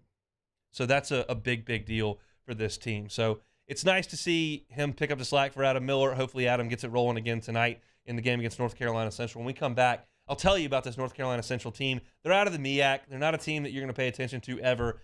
I do think they're going to be in the tournament, and I'll tell you why next on 104.5 ESPN Baton Rouge. This is on Palmer. In times of need, get a full list of phone numbers, websites, and other important emergency information on the Demco Stormwatch page at 1045ESPN.com.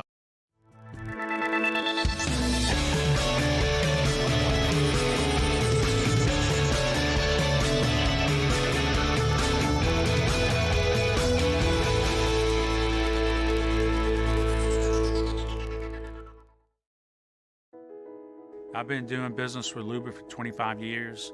They're dependable, trustworthy. It's just the attention to detail with our clients. Our folks have years and years of experience. They're highly trained professionals. But many companies have that asset. What I'd like to think makes Luba a bit different is that we use those talents in a way that truly is dedicated to serving the needs of the folks who depend on us.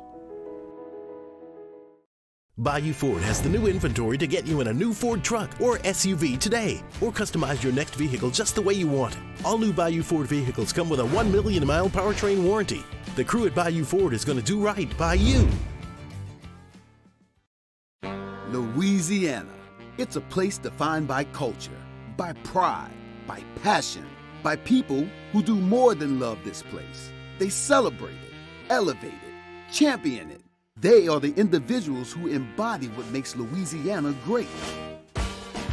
The companies that make Louisiana a better place to work and live. The nonprofits leading transformational change in our communities. Champions of Louisiana are all around us, and LWCC is proud to celebrate them because we've always been Louisiana loyal, supporting the workers, the innovators, the change agents of this great place we call home. Who are the champions around you? Together, we can share their stories. Together, we can help our home state thrive. Together, we are Louisiana loyal. Always.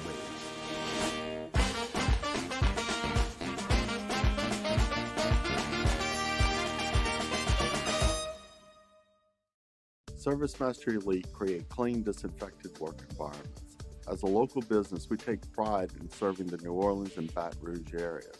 Our cleaning protocols follow CDC and OSHA standards for healthcare settings, offices, senior living, restaurants, and industrial plants. Contact Service Mastery Elite to get your operation ready for reopening with germ disinfection cleaning. Service Mastery Elite, the trusted choice in professional cleaning since 1996. Eli's always been into grilling. It took us a while to see it, but the signs were there. What are you doing, Eli? I knew grilling was my thing. I have been talking about it throughout my career. Happy with the results? I am. Got the new grill from barbecueguys.com. It performed great. My advice, as I always told my boys, do more of what you were born to do. Barbecue Guys, for those who were born to grill. You want cheese on your burger, Pops? I'll take a little cheese.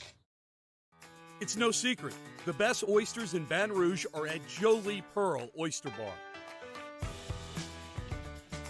Enjoy mouth-watering South Louisiana flavor and oysters from all over the country.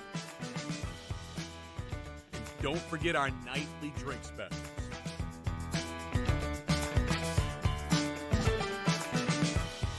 Jolie Pearl Oyster Bar, located in downtown Baton Rouge. There it is, the extra mile, on the border of expected and extraordinary for those willing to go further, like vans customized for work or play, with safety and tech to keep you connected. Supported by a 5-star sales. For a special NFL triple header this Saturday. The Vikings host the Colts at noon, then the Browns host the Ravens at 3:30, followed by the Bills and the Dolphins at 7:15 p.m. Then on Sunday, the Jets host the Lions at noon, all on 104.5 ESPN Baton Rouge.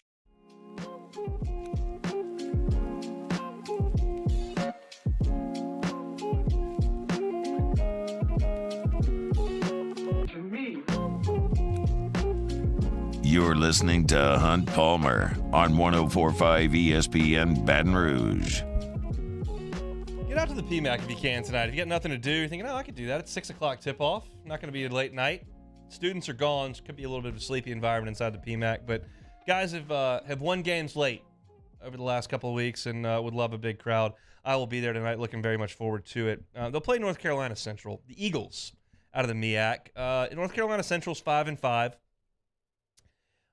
But they are the favorites to win the MEAC. If you look back at what they've done this season, I mentioned 5-5, but they led Virginia in the second half of their opener. They were up 44-43 before Virginia put it on them in the second half. Last week, they lost a 90-78 game to Marquette, so scored 78 points on Marquette. They've got 4 preseason all-MEAC selections. So they're the favorites to win that league. It's a bad league, but they're the favorites to win it. It's very rare that a team out of the MEAC is among the nation's best at something. And this team is. They are 4th in the nation in three-point percentage. They shoot 42% as a team from the three-point line. And so I saw that and I went, man, that's impressive. And I kind of thought in my head, maybe it's just a team that just shoots a lot of threes. They got some really good shooters. They got Chris Monroe, who's shooting 60% in the last 3 games from 3. They got Justin Wright, who at one point was 9 of 9 over a stretch from 3. He's shooting just south of 50% from 3 for the season. Going to be a team that's just putting up threes. It's not necessarily like that. They're 200th in the country in threes attempted. They just make them when they shoot them. They shoot 21 a game, and they make about 8 of them.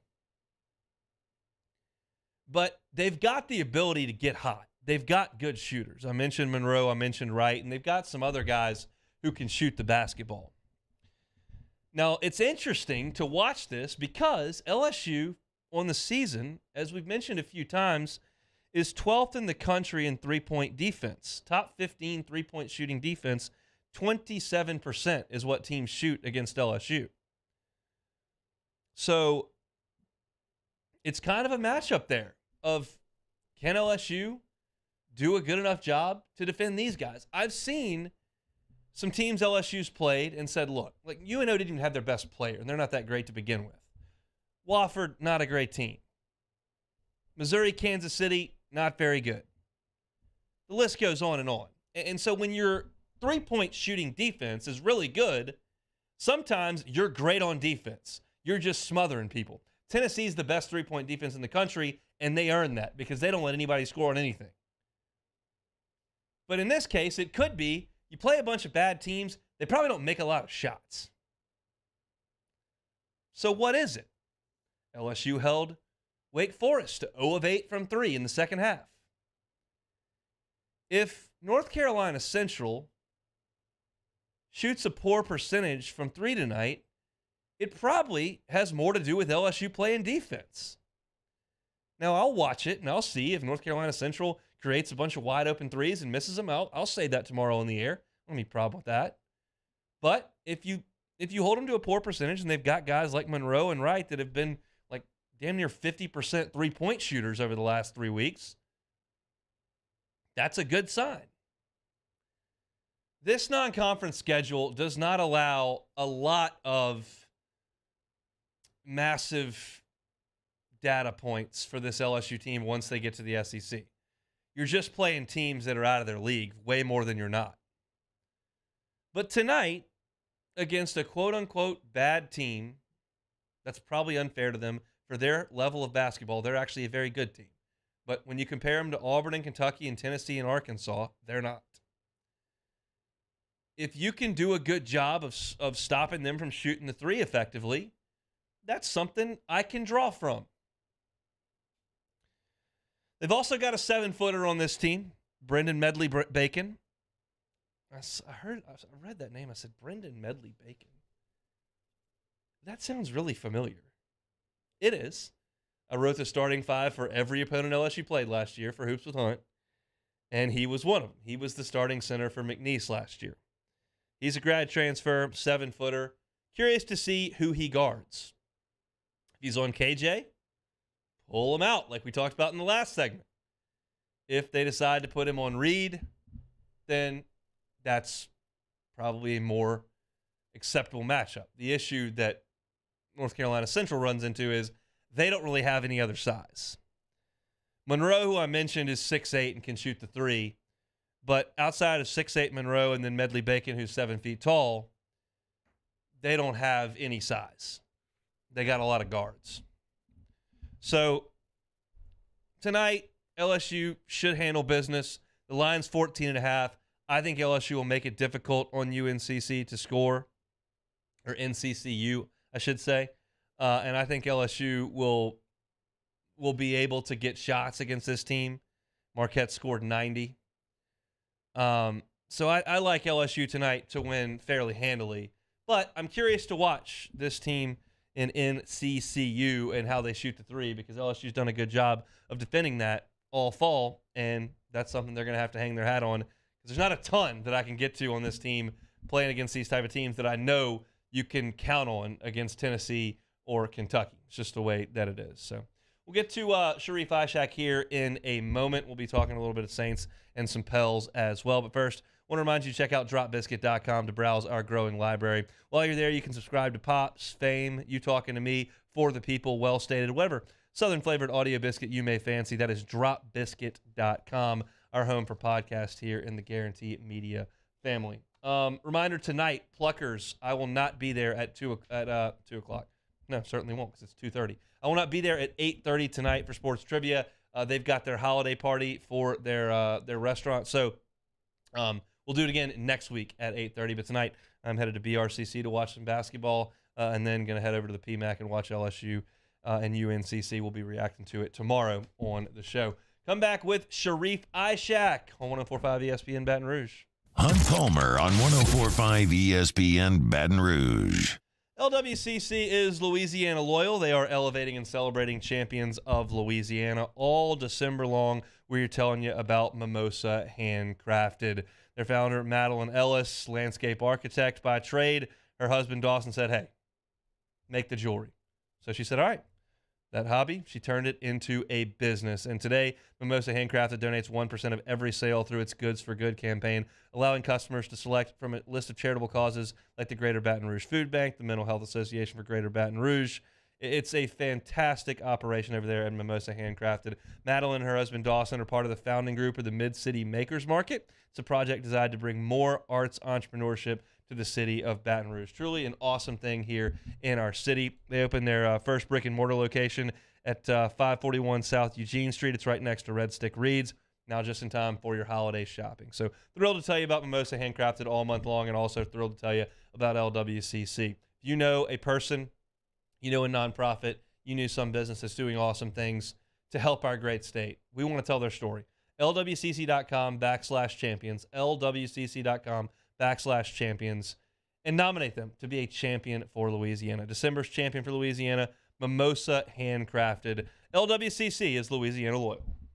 Our listeners fire off their opinions on the jimsfirearms.net hotline at 499-1045. Keep listening for your next chance to shoot us your thoughts with the jimsfirearms.net hotline on 104.5 ESPN Baton Rouge. My dad just really enjoyed his life, and he enjoyed smoking cigars and thought he was invincible. My stepdad quit smoking, and he really felt like he was in the clear. Sorry. I wish they would have been screened annually. It's not just you affect, it's your entire family. For more information on Ochsner's free smoking cessation program and to see if you qualify for early lung screenings, visit ochsner.org/quit. Crime has serious consequences, but anyone can make a mistake. If you find yourself in trouble with the law, know that you have rights, and it's okay to demand them. The law offices of O.C. Brown are here to protect you and your rights. Felony or misdemeanor, DUI or drug charge. No matter what crime you're accused of, you still have rights. Let the law offices of O.C. Brown uphold them. Call 225-343-1111. Your law firm for a lifetime. Winter can be magical. The Mercedes-Benz Winter Event is here, and there's no better time to check out our new Mercedes-Benz of Baton Rouge inventory. We have the vehicles that can make your holiday extraordinary. See all the latest technological features on the newest models during our Mercedes-Benz Winter Event.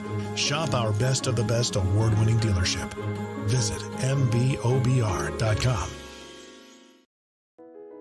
I've been doing business with Luba for 25 years.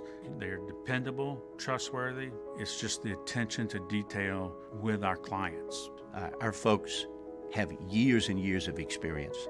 They're highly trained professionals, but many companies have that asset. What I'd like to think makes Luba a bit different is that we use those talents in a way that truly is dedicated to serving the needs of the folks who depend on us. Time doesn't stop. and the world keeps spinning. Community, culture, and communications, the powerful circle that connects us together. We're creating the next evolution, a network built for every possibility, moving faster than ever before, streaming us forward into the future. And the revolution is closer than you think. RTC, ETEL, and Vision are now Rev. New name, same company.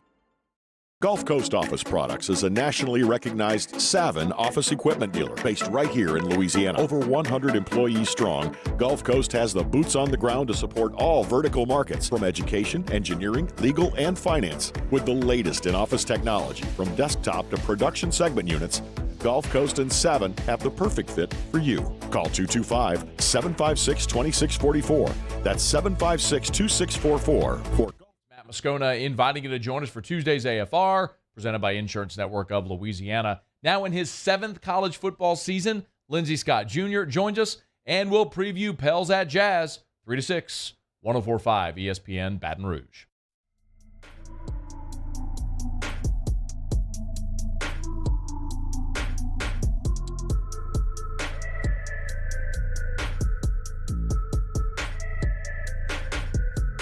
This is Hunt Palmer on 104.5 ESPN Baton Rouge. Cheap tickets available. Saints and Falcons from the Caesars Superdome on Sunday. I can get you in for $30 on this app I'm looking at. Sharif will be there. Sharif, how fired up are you for the Saints and the Dirty Birds? About as fired up as I am for preseason football or any kind of fall camp. Why are they starting Andy Dalton on Sunday? I've come to realize that maybe that they just don't like Jameis Winston. That's it. Plain and simple. I think that he keeps using the excuse or the reasoning as we like the way Andy's moving the offense. Plain and simple. That's all he keeps saying. We like the way Andy's moving the offense. There's nothing else he says other than that. And I guess you could give him that for the last 2 games. The offense was moving somewhat outside of the drops. They might have won those. I wouldn't say they won the 49ers game, but they would have definitely won the Buccaneers game if the guys are not going to catch the ball. But that's just what he keeps saying. They like what he does with the offense, the way he's moving the ball. I disagree. They should play Jameis Winston. I mean, I don't think there's any argument to the contrary at this point, but apparently Dennis Allen making one. Do you think – I'm not asking what you think. Do you think he thinks he's on the hot seat? I would think so. I think that Monday night game was a backbreaker. I think the seat got completely red whenever they lost that game to the Buccaneers.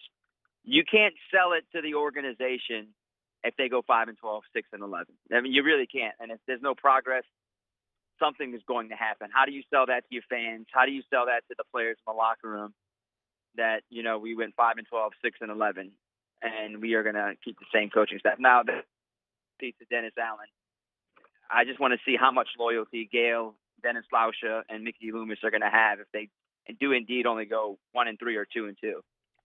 You think Mark Ingram's career is over? It's going to be pretty close. I mean, he's suffered some tough injuries here the last few years, and it's just not running the way like he should be running. A lot of fumbles, you know, some key fumbles, bad decisions. Both Buccaneers games this year. I wouldn't be surprised if he calls it quits after this year. I wouldn't either. Here's a question that you probably haven't gotten. Over the next 3 seasons, not counting this year, so the next 3, what NFC South team would you bet wins the most football games? With current roster, or are we just talking about what's going to happen in the next 3 years? Predict it. Call me crazy, man. I'm not trying to be a homer, but I really do think the Saints are going to get better over the next few years.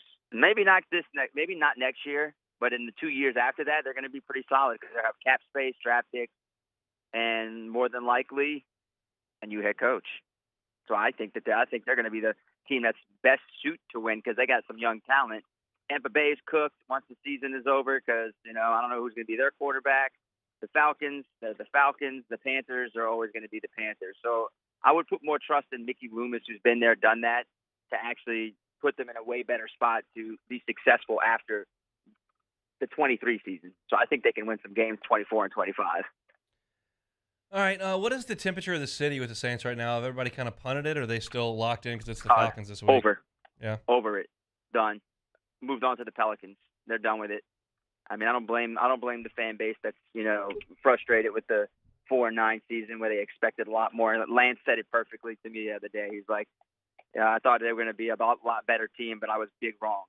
And everyone was big wrong. I picked them to go 11-6.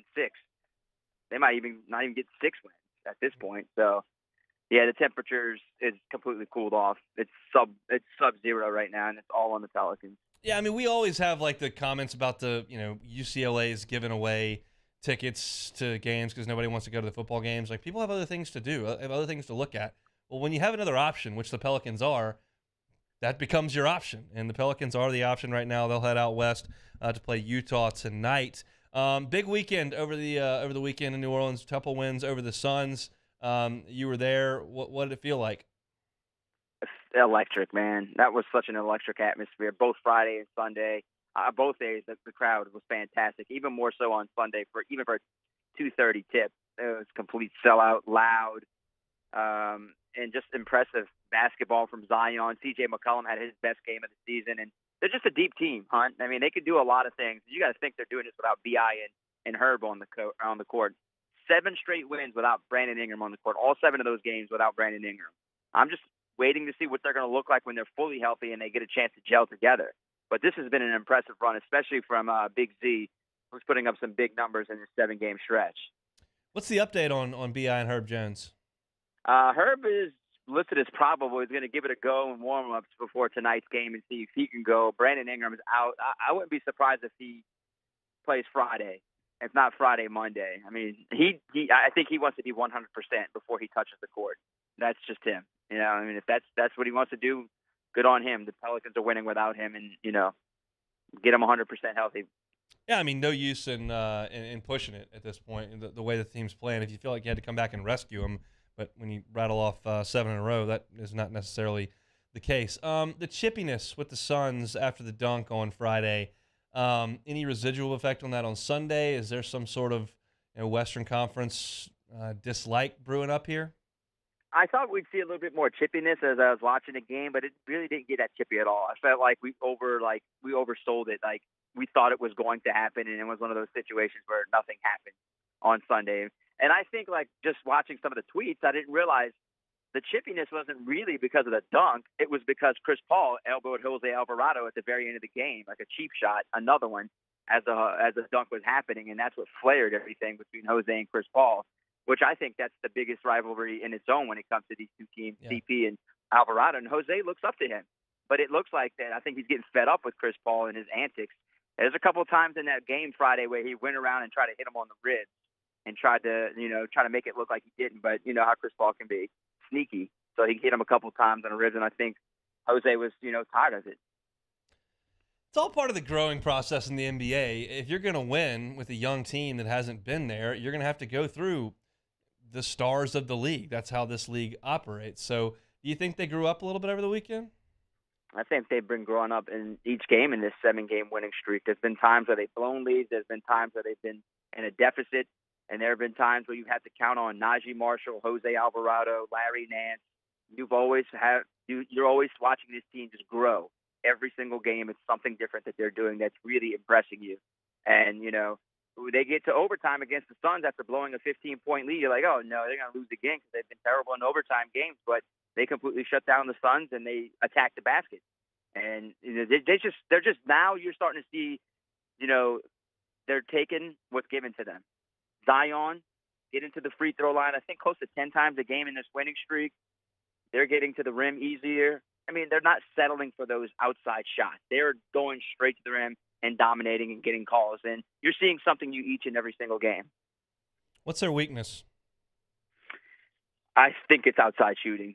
I think they need another stretch big, maybe like a Kelly Olynyk, and they need another shooter. If they can find a guy who can consistently knock it in from outside, that would really help this team out a bunch, because there are some games where they'll hit like 14, 15 threes, and then there'll be a game where they'll go 8 of 31, and you're like, oh, man, that ain't going to cut it against the Warriors or teams like the Suns who can shoot the ball when they're healthy. I mean, you just got to find a consistent outside shooter, and maybe Trey Murphy will be that guy as the season progresses. That's going to be another department to watch for. Trey Murphy, can he, elevate even more throughout the season because he's the one they're counting on to knock outside shots, and C.J. McCollum to finally get into a groove after being sick, which you saw in that game Sunday. When I hear depth in the NBA, which I hear with this team all the time, I think of trading for one guy.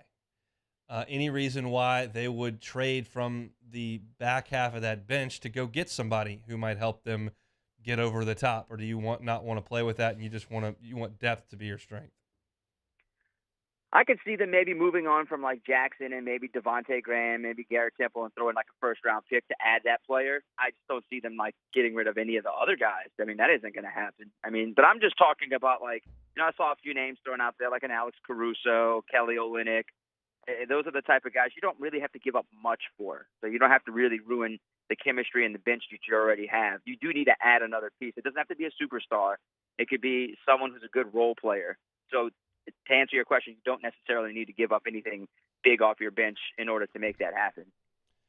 It is interesting. It's been interesting to watch. And if you were missing yesterday, I came on and said, look, I'm going to start talking about the Pelicans a little bit more. We haven't done that every year and a half in this show, but they're interesting. They're good. And there's no reason to just brush it under the carpet. It's a really good team. They play Utah tonight, 8 o'clock. How do you think these two in Utah and one at Phoenix go before they come home from Milwaukee?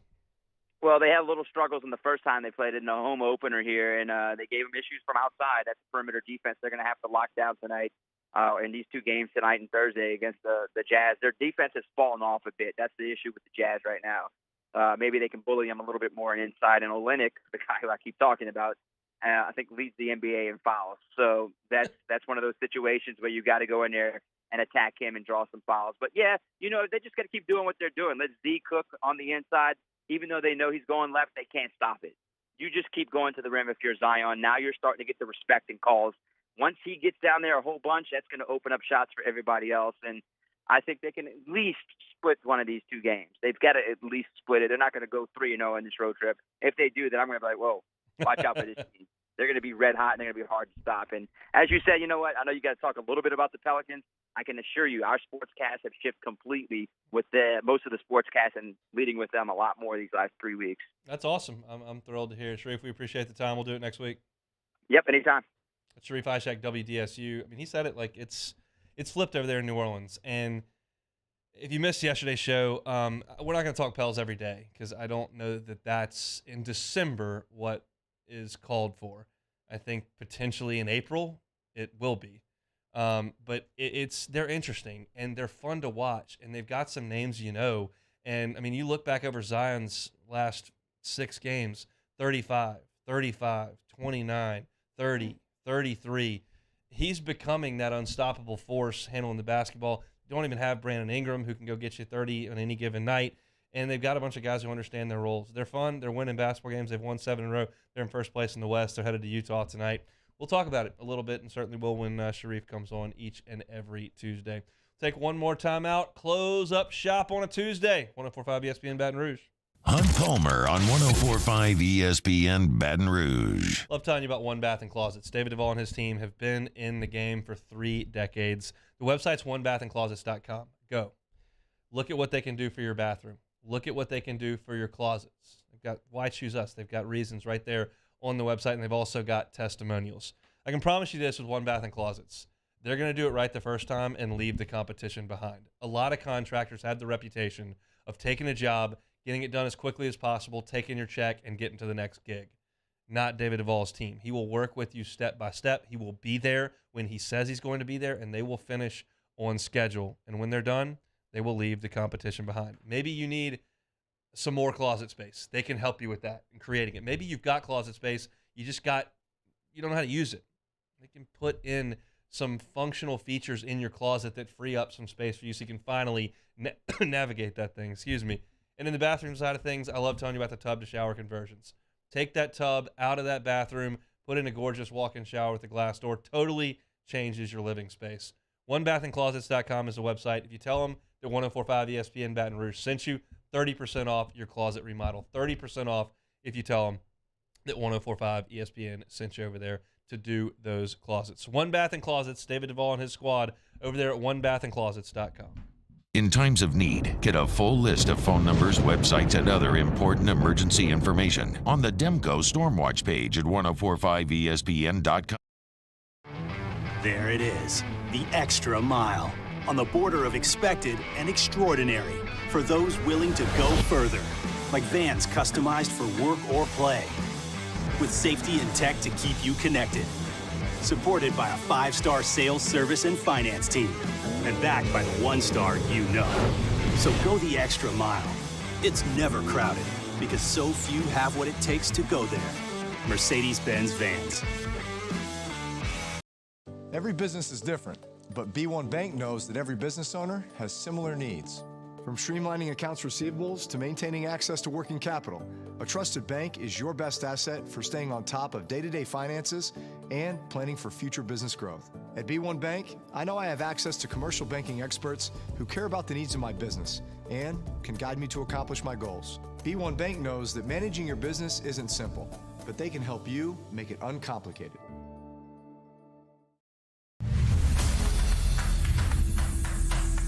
We get it done with strength, commitment, dedication, grit.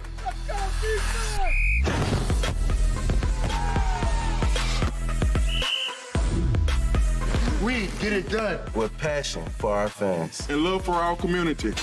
We are the Tigers. Get it done. Let the values of the purple and gold be in your starting lineup this season. And as always, get it done. Oh, hey, what's up? It's Big D and Bubba, 100.7 The Tiger Morning Show. We'd love for you to join us every weekday, 4 a.m. till 9 a.m. Yeah, everything you want in a show. Country music. We got laughs. We got celebrity in-studio guests. We just need you. Join us every weekday morning, 4 a.m. to 9 a.m., right where it all started. That's right. Louisiana's country station, 100.7 The Tiger.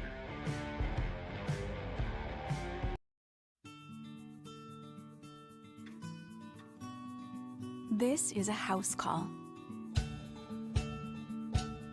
This is a follow-up appointment.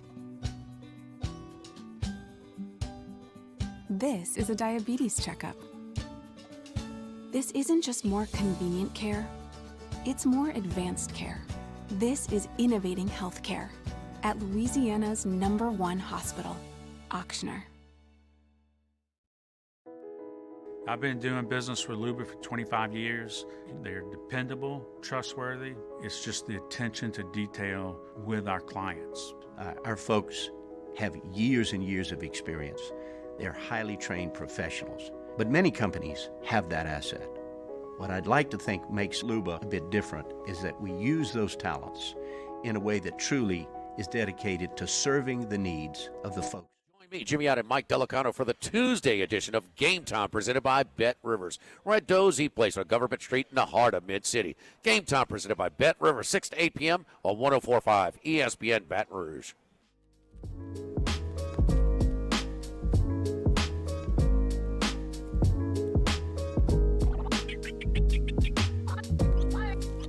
You're listening to Hunt Palmer on 104.5 ESPN Baton Rouge.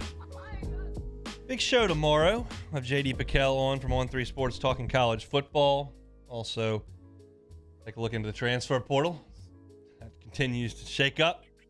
Pels will be in Utah tonight. We'll react to that one as well as the Tigers and NCCU. So very fired up for tomorrow's show. You can catch us 1 to 3 each and every day on 104.5 ESPN Baton Rouge. Before we get out of town, take it or leave it. Yo, let's give a shout out to a former Cowboy here, Hunt. Thank you for putting that one in there. Cole Beasley is coming out of retirement to join the Buffalo Bills. Beasley is getting a ring. Take it or leave it. I'll leave it. Cincinnati Bengals are getting the ring. Until I see otherwise, I will believe otherwise. But, look, it makes a lot of sense. He's played there before. Guy that can come in there and play the slot for you. They've got some issues on that offensive line that hasn't been very good. They've had some issues running the ball. It's kind of Josh Allen on everybody at this point, which is not a great recipe when you get to the postseason, but they're winning games. So if you were listening yesterday, I brought up the reporter that said, hey, this offense isn't good enough to win a Super Bowl. And Josh Allen's like, okay, like I don't care what you have to say. We're going to try to get it done. They'll bring in Beasley. I don't think this is some sort of game-changing ad. But, you know, you got T.Y. Hilton going to Dallas. You got Cole Beasley going to Buffalo. They're just trying to find somebody to help them on the outside. I still think the Bengals are the team to beat. They got to get Higgins. I mean, they got to get Higgins and and Boyd back, but I'll go with them out of the AFC. Baton Rouge basketball doubleheader. Take it or leave it. I'm going to take it. If you've been listening today, you know that I'm pulling the double dip here. The Myers man's going to go to his first basketball game today. Not going to be inside the PMAC. That's a little bit past his bedtime and a little bit loud, I think. But BRCC, going to be fun. Very much looking forward to get over to BRCC with Myers. They're playing Bossier Parish Community College, or BIPC, as we refer to it up north, and their head coach, John Anthony Anglin, my high school teammate and point guard, who is doing a great job at BIPC. So I'm going to head over there and watch the Baton Rouge Community College Bears against the BIPC Cavaliers, and then drop the Myers man off at the house and head over to the PMAC. So, yeah, I'm going to take the Baton Rouge basketball doubleheader. Very much looking forward to some hardwood action tonight. The Arizona Cardinals are 1-12 in their last 13 home games. Cliff Kingsbury will have plenty of time to play golf in January. Take it or leave it. I'm going to take it. I don't think he can survive this. I mean, they just announced today that Kyler Murray's out for the year. He tore his ACL. They're just not good, and they got off to that great start last year. They were 8-0. Things were looking really good, and it fell apart. And then this year's been a disaster, and that just doesn't stick around too long in the NFL. Now, there is a long contract in place for Cliff Kingsbury. There is a long contract in place for Kyler Murray. The GM is locked in for a long time. If you just look at the contracts, you would look at it and say, oh, well, I think he's going to be around for a little while. But they suck, and you've just got to move on. And it's easier to move on from the coach than it is the quarterback. So it was a curious hire from the start. I think there was a time there last year where you could look at it and go, man, this was really outside the box and was working really well. To this point, I just don't know that you can say that. They're going to miss the playoffs again. I just don't see it. You cannot, in the NFL, lose 12 of 13 home games and keep your job. That is incompetence. That is unacceptable, and I think he's got to move right along. I don't know if old Cliff plays golf, but I don't think he'll be looking at draft picks in January. I think he'll have time to tee it up with a nice buyout. I think he's toast. Last one. The NBA has announced it will name its MVP trophy after Michael Jordan. Take it or leave it. I mean, I guess you got to take it. I'll take it. The NBA's got a way of naming its awards after a lot of people. Bill Simmons was up in arms of this on Twitter, and he actually had a really funny tweet. He said, why don't we name the third team all-league trophy after Josh Smith?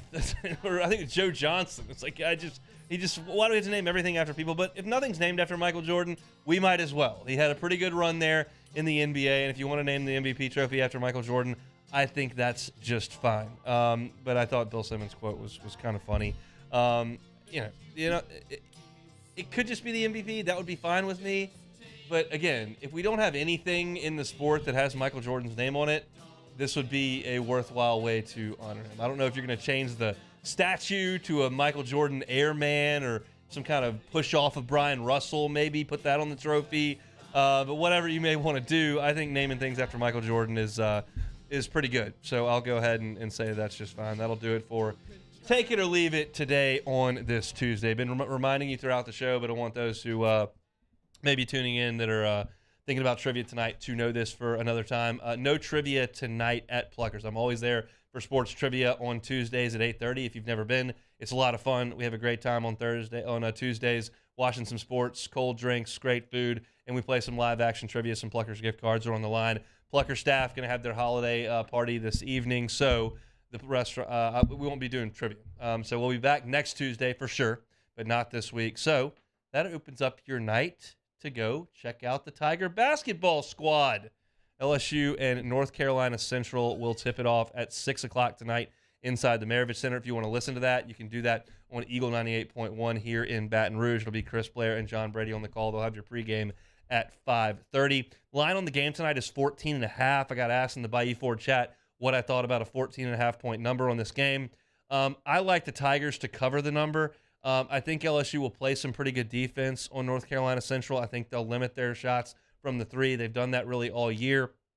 And I think that LSU's size may give North Carolina Central some problems. They've only got the 1 7-footer, and he doesn't move all that great. So I think that LSU will do a good job and will cover this number of 14.5. But I'm very much looking forward to getting out to PMAC. I haven't been since the opener. So excited to see the Tigers, and we'll see kind of what lineups Matt McMahon starts to go to more often because conference play is just 2 weeks away.